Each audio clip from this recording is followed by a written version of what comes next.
They say not to let your job define you. But when you're a divorced woman in your 40s raising twins and clawing your way back after losing everything, it feels less like identity and more like survival. I'm Danielle Reyes, 42, and until 5 days ago, I was the lead innovation architect at Vanguard North, a tech consultancy in Denver that liked to call itself visionary. What they didn't like, giving credit where it was due. I was the architect behind the proposal that secured the $22 million 0-cents Darrowtech deal, their largest partnership to date.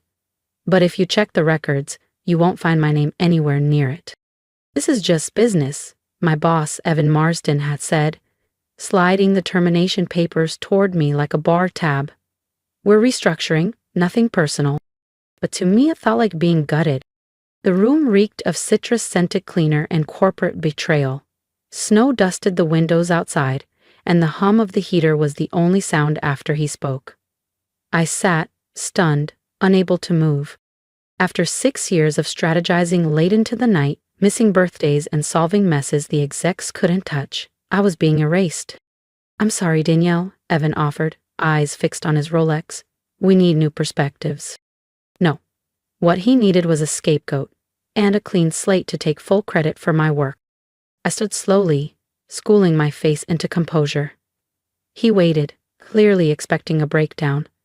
But I had nothing left to give him. Not tears, not rage. "Thanks for the insight," I said coolly. I didn't ask why my name was stripped from the Darrowtech proposal. I already knew. I'd finalized the pitch myself just 3 weeks ago.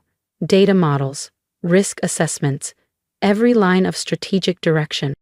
The day before I went live, I found the version on Evan's desk. My name had vanished. "Just procedure," he said then, waving me off. "You'll be credited internally." I didn't argue. I should have. But he had no idea. I'd already sent myself a time-stamped copy of the real strategy file. Just in case. Now I was being walked out by a junior HR rep I barely recognized. My belongings, framed photos, a few notebooks, a coffee mug that said "She builds, she leads," were stuffed into a cardboard box. My key card was already deactivated. My inbox, wiped. The walk to the parking structure felt longer than usual. I sat behind the wheel of my Subaru, the cold from the steering wheel seeping into my fingers. I didn't cry. I couldn't. My chest was too tight to let anything out. It wasn't just the layoff. It was knowing I'd handed Evan Marsden my best work on a silver platter, and I'd known better. That's what hurt most. Driving home, through slush-covered streets, windshield wipers dragging over ice, I thought about my twins, Luca and Mira. About tuition. About the orthodontist bill I kept ignoring. About the client presentations I'd prepped while heating up frozen dinners. The bedtime stories I'd traded for analytics reports. I thought about the time Evan had sneered, "You're smart, Danielle, but you don't have killer instinct." He was wrong. That night, with snow piling against the windows of my apartment in Denver's Highland District, I opened my personal laptop. I logged into my encrypted archive, the one no one at Vanguard North knew about. It had everything: drafts, revision logs, metadata, including the original mind map titled Darrowtech Predictive Expansion Model //D Reyes //11:03 p.m. I didn't save it all to be vengeful. I saved it because I believed in protecting what I built. And what Evan didn't know? The new CEO of Darrowtech was Anjali Verma, someone I'd helped launch her first product back in 2015. She once said to me, "The builders always get buried, but not if I'm in the room." She owed me nothing, but I owed myself a shot. Her name was still pinned in my contacts. I clicked compose. Subject: the real author of your proposal. The email started with, "You may not remember me, but..." I hesitated, then hit send. In that moment, everything changed. At least I hadn't vanished quietly, like they expected me to. That night, I lay awake, eyes fixed on the ceiling, the glow of streetlights casting soft shadows across my bedroom. From the living room, I could hear Luca's quiet breathing. He'd fallen asleep waiting for me to come out and eat dinner. I hadn't told the twins yet, not until I had something solid. Not until I knew which way the ground would shift next. At 7:02 a.m., my phone buzzed. Anjali Verma. Danielle, I absolutely remember you. I still use the segmentation model you built for our Series A round. Thank you for reaching out. Let's talk. I have questions and an opportunity you might want to hear about. Anjali. I sat up so fast I nearly knocked over my coffee. This wasn't just a polite reply. Anjali was a rising force in the tech world now. The newly appointed CEO of Darrowtech, known for integrity, precision, and refusing to play politics. I called her that afternoon. Her assistant patched me through instantly. Danielle. Anjali's voice was calm but laser-focused. I've reviewed the documents you sent. There was a pause. I held my breath. And I'm beery. I steadied my voice. I wanted you to know, the person who pitched the proposal didn't create it. I did. Of course you did, she said without hesitation. I recognized your structuring style instantly. It's too clean, too layered to be Evans. She fired off questions about revenue sensitivity, implementation timelines, risk layers. I didn't hesitate. I didn't need notes. It was my work. Every line, every model, every diagram. I owned it. Finally, she said, I'm terminating the contract with Vanguard North, effective immediately. My heart slammed into my chest. You're sure? I don't do business with thieves, she said. Then softer, but I don't believe in letting brilliant work get wasted. She paused, then added, we're launching a new division. I want you to lead it. As partner and CEO, it's yours if you want it. I blinked. You've always had a mind for building, Danielle. Now it's time you had the space to lead. And if you're ready to see what happens when the underestimated finally take the lead, don't forget to subscribe. The next chapter of this story is one you won't want to miss. I can give you that, Anjali said, but I need an answer quickly. I want to hit the ground running. I paused, staring at the Denver skyline beyond my apartment window. Me, CEO. I need to think about it, I said quietly, though my heart had already made the decision. I understand, she replied, but don't take too long. You deserve more than a footnote in someone else's story. The line disconnected, and I sat frozen, the phone still in my hand. CEO, after all these years, I thought of every late night I spent perfecting someone else's vision, of how often my insights were passed off as team contributions, of the words Evan said before firing me, this is how the real world works. Maybe it did, until someone like me decided it wouldn't anymore. That evening, I sat on the bed beside Mira, who curled up in her oversized hoodie, her eyes wide and searching. They fired you? She asked, barely above a whisper. They did, I said, brushing her hair gently.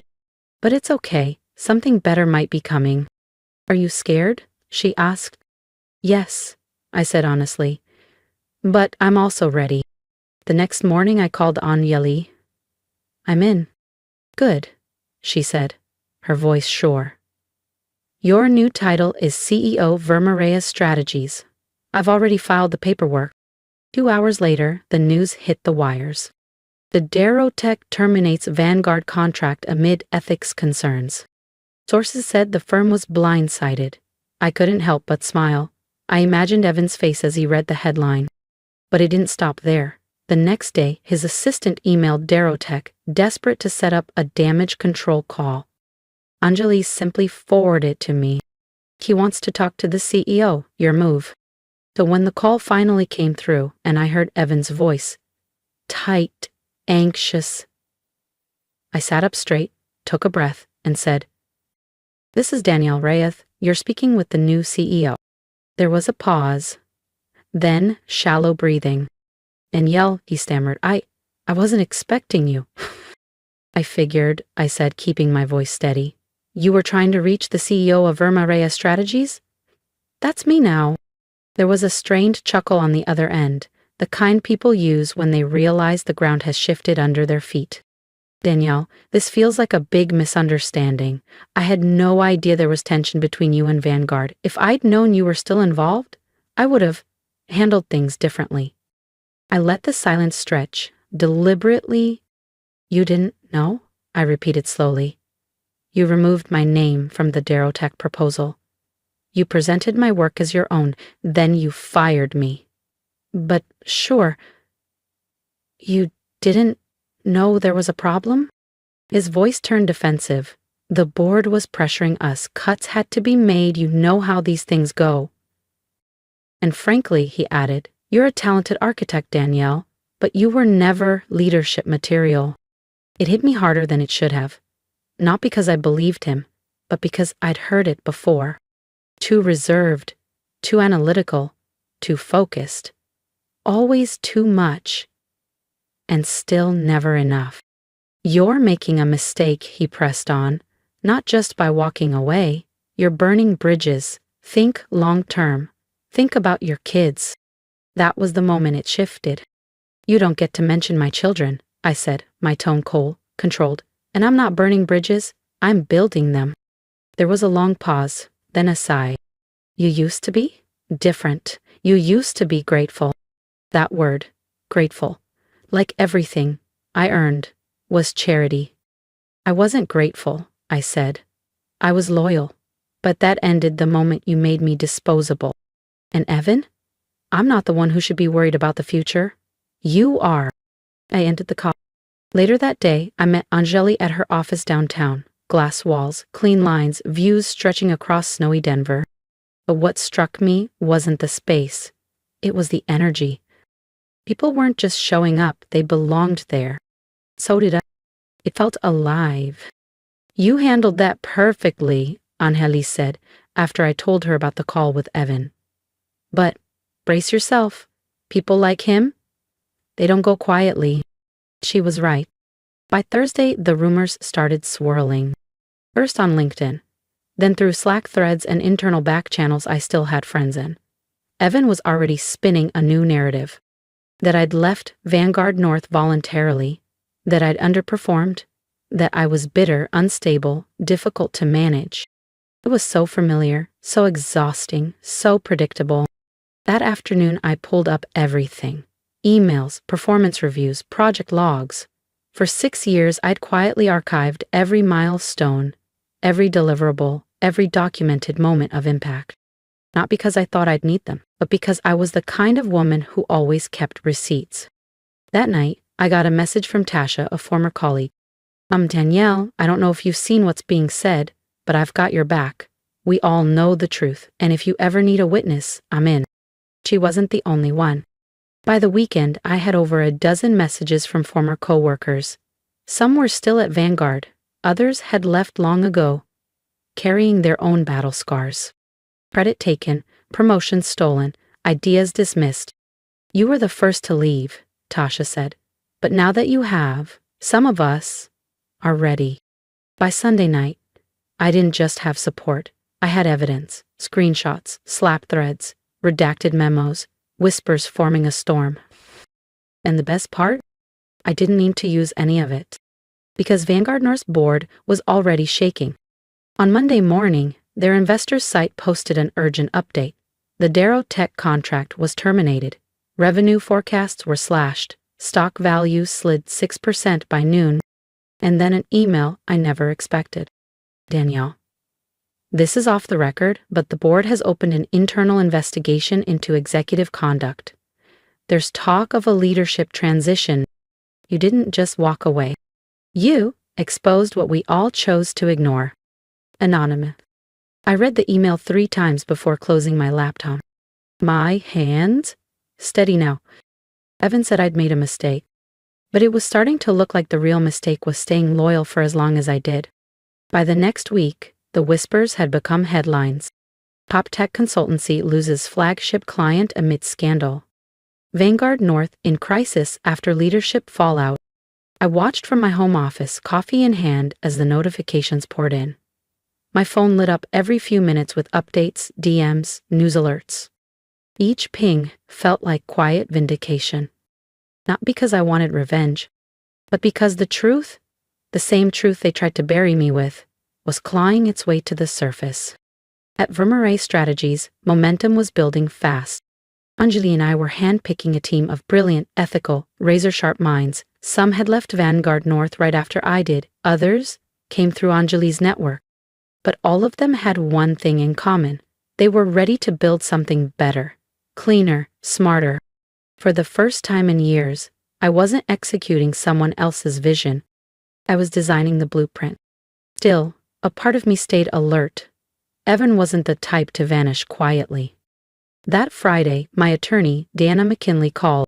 "You're not going to love this," she said flatly. "Go ahead," I said, already bracing. "Vanguard just filed a cease and desist. They're accusing you of using proprietary data to poach their client and launch your firm." Did it not because it was funny, but because of how utterly predictable it was. "You mean the client whose strategy I wrote, whose growth model I designed, who was my professional contact before I ever joined Vanguard?" Dana snorted. "Exactly. It's a scare tactic. They want you to panic, or better yet, fold." "Let them try," I said. "We documented everything." "We did," she confirmed. "And we're not just defending. We're filing a countersuit. Defamation, wrongful termination, misrepresentation, and yes, we already have witness statements, signed and dated." I leaned back, eyes on the Denver skyline beyond my window. A month ago, I was just surviving. Now I was reclaiming my name and rewriting the ending. But what surprised me most wasn't how fast things escalated. It was how many people showed up for me. Like Nathan, a senior strategist I'd mentored during my time at Vanguard North. He messaged late that night. "Danielle, I've been quiet too long. I knew what Evan was doing. We all did.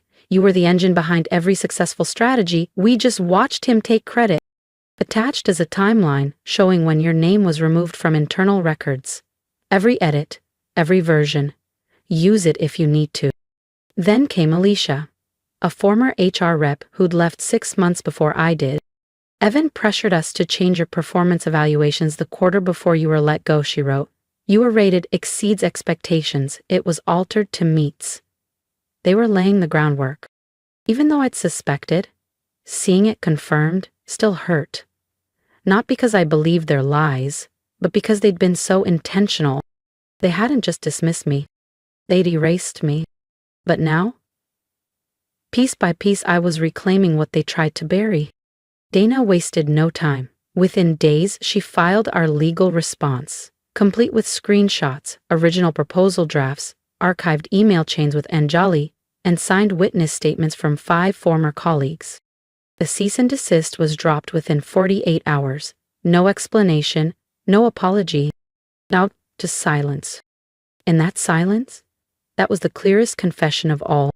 The following week, Anjali and I presented our official launch deck to a group of impact investors. Our pitch was simple. A strategy firm founded by women, grounded in ethics, committed to building sustainable success, not just flashy quarterly wins. The room crackled with energy. By that afternoon, we'd secured 2 contracts. As I rode the elevator down, I felt pride, relief, and a quiet grief for all those years I spent waiting for permission to lead. I used to think the system was unshakable. But the truth is, the people doing the work hold the whole thing up. And when they walk away, the structure starts to fall. That evening, I picked up Mira from school. She climbed in, smiling that wide, no-holding-back smile. "How was your day?" I asked. "My teacher asked, 'Who inspires us?'" she said. I said, "You." I glanced over, throat tight. "Why me?" "Because you didn't let them stop you," she said proudly. "And now you're the boss." I smiled, eye stinging in my eyes, not just because Mira saw me, but because, for the first time in a long time, I saw myself. By the end of the month, Birma Reyes Strategies was already making waves. We'd officially onboarded 2 major clients, one of them a direct competitor of Vanguard North. The irony wasn't lost on me. The same firm that once said I lacked executive presence was now sidelined, while I led strategy sessions with Fortune 500 leaders, confident, clear, and completely in control. But this wasn't about revenge anymore. It was about reclaiming space and redefining what leadership could look like, when it wasn't filtered through ego and gatekeeping. Still, something shifted when the first journalist called. The article's title, From Discarded to Disruptor, the woman who turned termination into a title. She had done her research, knew about the Darrowtech contract, my quiet firing, even quoted internal memos that had somehow leaked. "I'm not here to start a fight," I told her over the phone, "but I am done pretending that what happened was normal." Because it wasn't. And I knew I wasn't the only one. When the piece went live, the response exploded. My inbox filled with messages, many from women, others from disillusioned professionals. This gave me the courage to speak up. Your story is mine. Same game, different names. I should have felt powerful, triumphant, but instead, I felt the weight of something deeper, because this wasn't just about me. It never had been. And now, the whole industry was watching. 2 days later, Dana called. "Vanguard's hired a crisis PR firm," she said. "They're trying to get ahead of it. I expect a statement any day now." "Let them," I replied. But it wasn't just a statement, it was a full-on campaign. A blog post. Moving forward, learning from the past, building stronger. It was corporate airbrushing at its finest. Vague words, euphemisms, no names, but the subtext was clear. And then, Evan re-emerged. A podcast interview, of course. "I think we live in an age where people are quick to assign blame," he said, voice smooth as ever. "Look, I've made mistakes. We all have. But not everyone is cut out for the pressure of leadership." That's what Evan said in his podcast interview. Smooth, calculated, almost sincere. Like sometimes people misinterpret tough decisions. It's just part of running a business. It was so perfectly rehearsed, I almost laughed. But what came next? Even I didn't expect. Just that night, I got a message request from someone I hadn't heard from in over a decade. Nina Rhodes, one of the original co-founders of Vanguard North. She'd retired before I was promoted to lead strategist, but her name still carried serious weight in the industry. Her message was brief. "Danielle, I've been following what's happening. I believe you. If you're open to it, I'd like to meet." We met the next morning at a quiet cafe in Denver's Capitol Hill district. She looked older, her hair silvered, but her posture still radiated quiet command. "I stepped down before Evan took full control," she told me. "I started seeing decisions I couldn't stand behind, but I never thought he'd drive it off the rails this fast." "You knew?" I asked. "I suspected," she admitted, "but I didn't dig deeper. I wasn't brave enough." There was no performance in her voice, just regret. "You weren't the only one he tried to erase," she continued. "You were just the first to hold him accountable." Then, from her bag, she handed me a flash drive. "These are board memos, internal evaluations, transcripts. From my final 6 months at Vanguard. They'll back up everything you've claimed if you decide to take this further." I took it, my hands suddenly cold. "Why now?" I asked. Nina looked me in the eye. "Because it's time the truth had more advocates than excuses, and because you reminded me what leadership should look like." We sat quietly, 2 women, 2 generations, different exits from the same flawed institution. That night, I opened the drive. She hadn't exaggerated. There were altered evaluations, meeting transcripts where Evan discussed layoffs as media diversions, and a file labeled "Restructure Plan. Quietly remove high-risk staff before IPO review." I wasn't a liability because of my performance. I was a liability because I knew too much. And because I'd asked too many questions. The next morning, I forwarded the entire contents of Nina's flash drive to Dana. Her response landed in my inbox just 3 minutes later. "We need to take this public. This isn't just about your story anymore, Danielle. This is systemic. Are you ready?" I stared at the message. Ready? No. Prepared? Absolutely. The decision wasn't made lightly.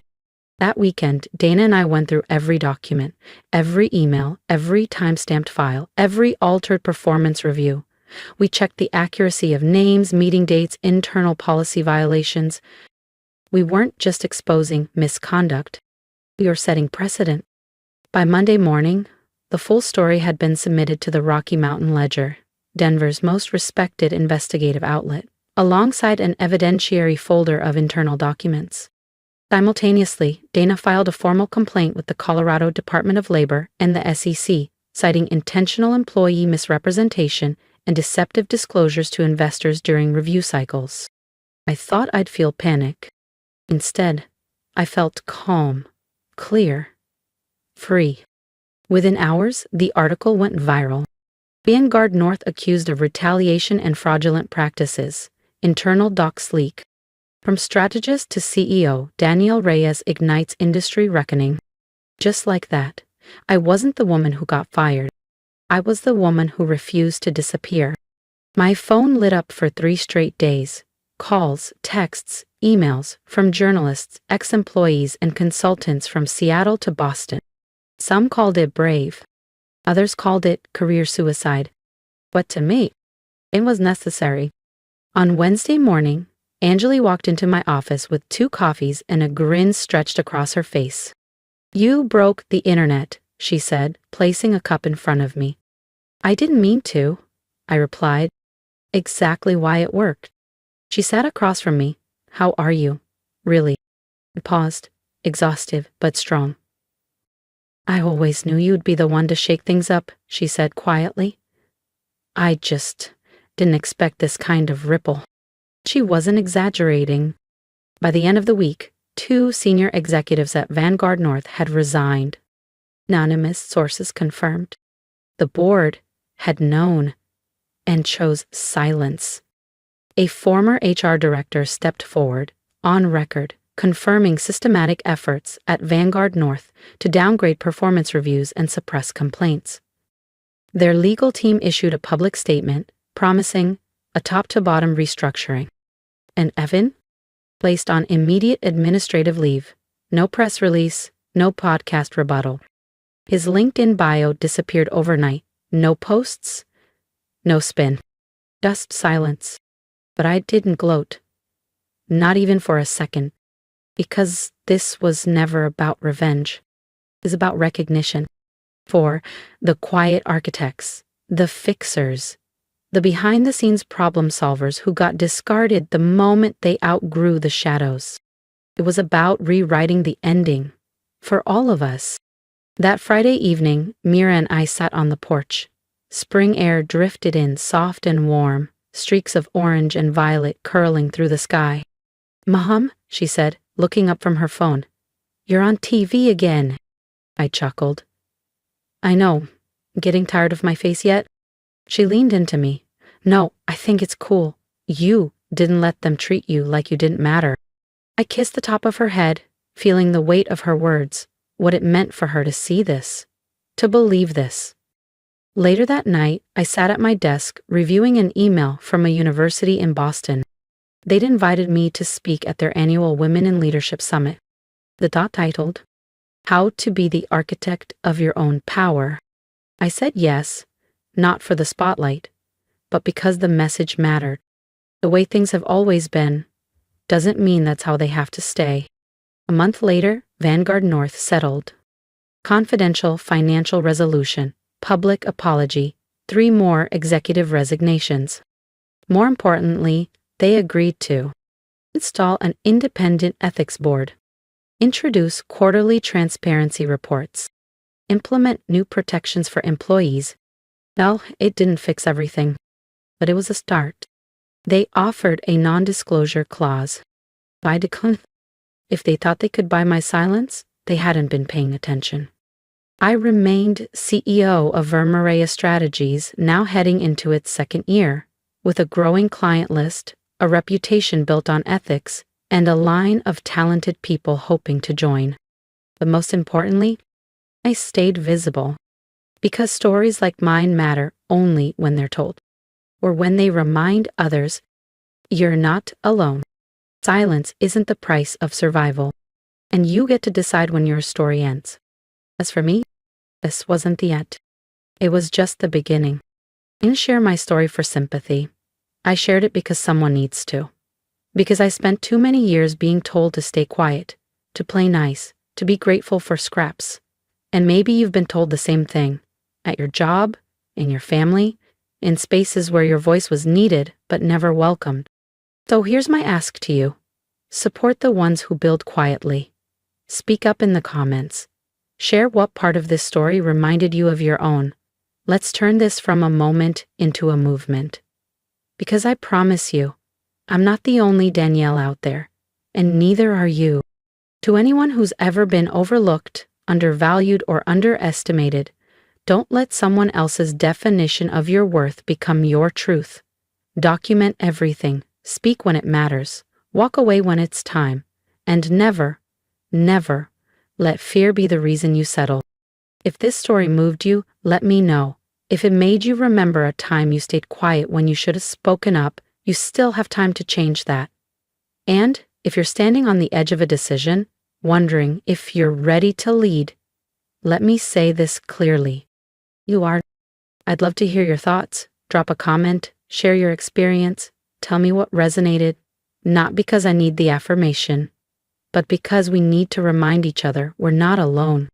And if you want more stories like this, of courage, clarity, and reclaiming power, subscribe to the channel.